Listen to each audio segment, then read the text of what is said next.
चलिए आज की क्लास में बात करते हैं chemical properties of ammonia gas. Ammonia gas के रासायनिक गुणों के बारे में बात कर लेते हैं। जैसा कि पिछली क्लास में हम लोग पढ़े थे, सीखे थे अमोनिया को कैसे बनाते हैं, अमोनिया के औद्योगिक गुण के औद्योगिक विधि क्या है और इसकी प्रयोगशाला विधि क्या है। तो ये सारी विधियां सीखने के बाद जो केमिकल प्रॉपर्टीज है, जहां से निश्चित क्वेश्चन निकल करके आते हैं, बहुत इंपॉर्टेंट क्वेश्चन निकल करके आते हैं, आज उन सारे क्वेश्चन को सीख लेते हैं। केमिकल प्रॉपर्टीज किस तरीके से करेंगे, प्रत्येक रिएक्शन को इतना तोड़ करके सरल करके सीख लेते हैं ताकि हमेशा के लिए वो फिट हो जाते हैं। तो सबसे पहले हम ये सीखेंगे रिएक्शन विद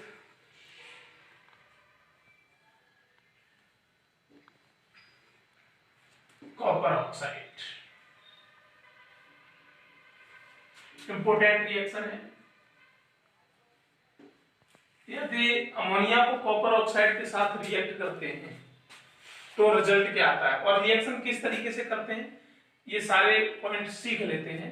रिएक्शन करने का तरीका क्या है, हम किस तरीके से करते हैं, तो वेरी इंपॉर्टेंट है और कंसंट्रेट के अकॉर्डिंग सीखेंगे तो आसानी से सीख सकते हैं। कॉपर ऑक्साइड का formula CO plus ammonia NH3 is equal to, जैसे इसको इसके साथ हीट अप करते हैं तो यहाँ पर रिजल्ट निकल करके आ रहा है, जो ऑक्सीजन है उस पर माइनस बेस की संख्या 2 नेगेटिव बेस में ये यहाँ से कन्वर्ट हो जाता है। यहाँ पर जो पॉजिटिव बेस की संख्या है वो ट्रिपल पॉजिटिव में चली जाएगी, क्योंकि एक हाइड्रोजन पर एक ही पॉजिटिव बेस, तो 3 पर तो 3 हो जाएगी कंफर्म। तो हमेशा क्या करते हैं, हमेशा जो पॉजिटिव बेस होते हैं ना विषम संख्या में होते हैं, हम उनको सम संख्या में कन्वर्ट कर लेते हैं। यदि हम इसमें 2 का मल्टीपल कर देते हैं तो पॉजिटिव बेस की संख्या 6 हो जाती है। जब 6 हो जाती है तो 6 ही नेगेटिव के साथ यहाँ से विस्थापित कर देते हैं। 6 लाने के लिए क्या करेंगे, हम 3 का मल्टीपल इसमें भी कर लेते हैं तो 6 नेगेटिव हो जाएंगे। ये पॉजिटिव बेस नेगेटिव बेस के साथ ऐड हो जाते हैं, यहाँ से ऑक्सीजन हाइड्रोजन के साथ रिएक्ट हो जाता है और इधर बन जाएगा आपका 3 प्लस कॉपर है वो सीधा सीधा बाहर निकल जाएगा 3CO। एक पॉइंट यहाँ पर और सीख लेते हैं, कॉपर को नाइट्रोजन के साथ धात्विक नाइट्रेट में भी कन्वर्ट कर लेते हैं, लेकिन दरअसल जब उसे गर्म करते हैं तो धात्विक नाइट्रेट धातुओं में विघटित हो जाती है और जो उसके साथ जॉइंटेड जो भी केमिकल होता है वो सीधा सीधा बाहर निकल जाता है। जो नाइट्रोजन की संख्या है वो सीधा सीधा N2 के रूप में कन्वर्ट हो जाती है, नाइट्रोजन गैस निकल जाती है। अब ये क्वेश्चन आता है कि हम अमोनिया से नाइट्रोजन गैस को कैसे प्राप्त करते हैं, तो हम सीधा सीधा ब्रेन से अपने माइंड से अकॉर्डिंग हम काम करेंगे। अमोनिया तो हमें लेनी ही लेनी है। अमोनिया में हम ये देखेंगे हाइड्रोजन को हमें विस्थापित करना है। हाइड्रोजन को विस्थापित करने के लिए ऑक्सीजन की आवश्यकता पड़ती है, तो ऑक्सीजन हम किससे, धातु ऑक्साइड से क्रिया करा देते हैं। जब धातु ऑक्साइड से क्रिया कराएंगे तो धात्विक नाइट्रेट बनता है।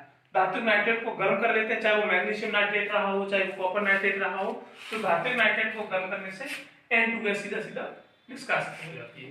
अब यहाँ पर सीखेंगे सेकेंड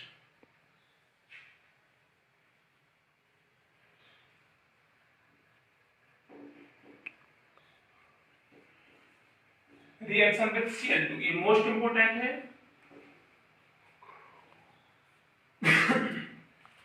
Cl2 से अभिक्रिया, और Cl2 से जब करते हैं ना तो अमोनिया की एक तो अधिकता में रिएक्शन देते हैं और एक कमी में देते हैं, तो रिजल्ट दोनों के अलग अलग आते हैं। उसी के अकॉर्डिंग ये बोर्ड एग्जाम में क्वेश्चन पूछे जाते हैं। जैसे मैंने क्वेश्चन दिया है, फर्स्ट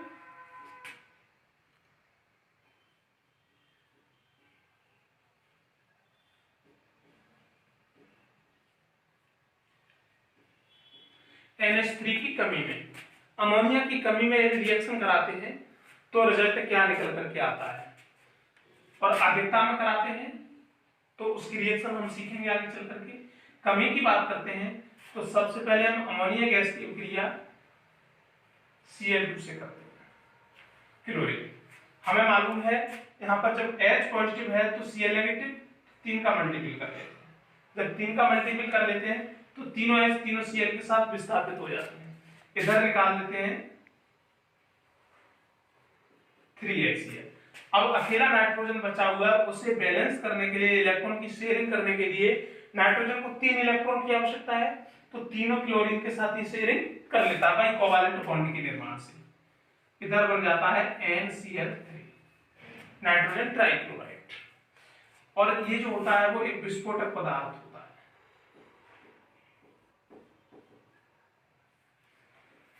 ऑब्जेक्टिव में विकल्प में ये पूछा जाता है कि कौन सा नाइट्रोजन परिवार के जो सारे एलिमेंट्स हैं, नाइट्रोजन है, फास्फोरस है, आर्सेनिक है, एंटीमनी है, बिस्मिथ है, इनमें से जो भी हैलाइड बनाते हैं वो केवल और केवल नाइट्रोजन के जो हैलाइड होते हैं, ट्राई हैलाइड होता है, वो एक विस्फोटक के रूप में होता है, बाकी कोई हैलाइड विस्फोटक के रूप में नहीं होता। तो 1 नंबर का विकल्प यहां से कंफर्म निकल करके आता है कि कौन सा परमाणु जिसके हैलाइड बनते हैं और ऑलरेडी विस्फोटक के रूप में कार्य करता है, तो नाइट्रोजन का जो ट्राई हैलाइड होता है वो विस्फोटक होता है। चाहे वहां पर फास्फोरस का पूछ लेते हैं, चाहे आर्सेनिक का पूछ लेते हैं, चाहे एंटीमनी का पूछ लेते हैं, तो इनमें के कोई भी हैलाइड विस्फोटक नहीं होते हैं। तो दरअसल हमें ये ज्ञात रखना, ये तैयार रखना, नाइट्रोजन के जो ट्राइक्लोराइड हैलाइड है वही एक विस्फोटक होता है। ये तो कमी में रिएक्शन सीख ली। अब हम नेक्स्ट सीखेंगे अधिकता में रिएक्शन। यदि अमोनिया की अधिकता में रिएक्शन करते हैं तो रिजल्ट क्या निकल करके आता है।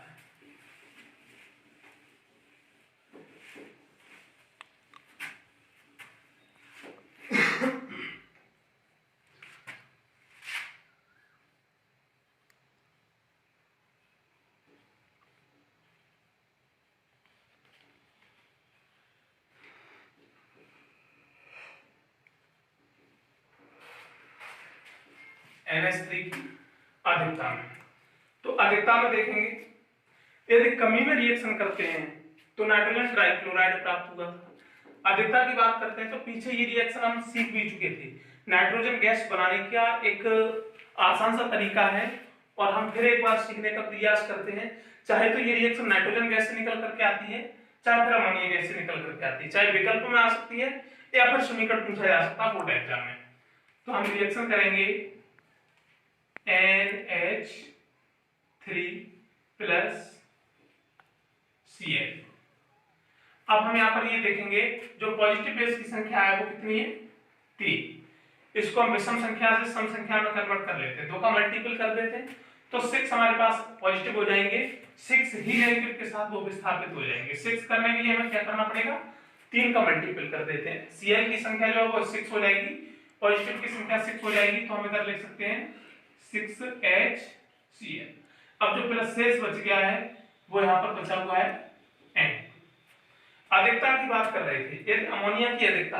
अब हम एक छोटा सा टॉपिक है उसके बारे में बात करते हैं। जब किसी विलयन में अम्ल और क्षार दोनों ही होते हैं तो वहां पर लवण का निर्माण हो जाता है।